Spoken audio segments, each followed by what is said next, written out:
Детство – это удивительная пора, когда мир наполнен яркими красками и открытиями. Но нашему герою не удалось почувствовать детское счастье.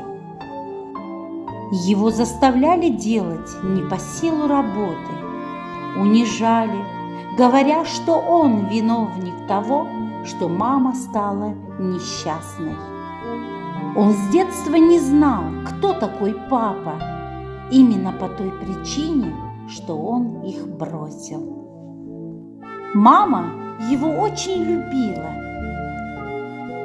но ее во второй раз выдали замуж. Мама вынуждена была оставить его. Ему пришлось пережить горькие дни. Он терпел все боли и обиды.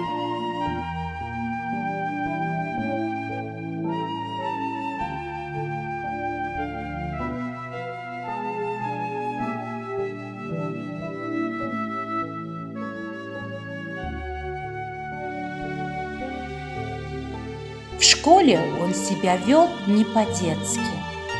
Он был обижен на всех. Многие дети сталкиваются с домашним насилием в своем доме.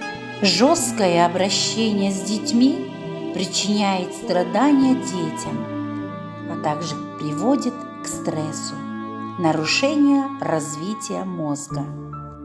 Так давайте же скажем «нет насилию в семье». Пусть каждый ребенок почувствует вкус детства. Не дайте потерять луч надежды.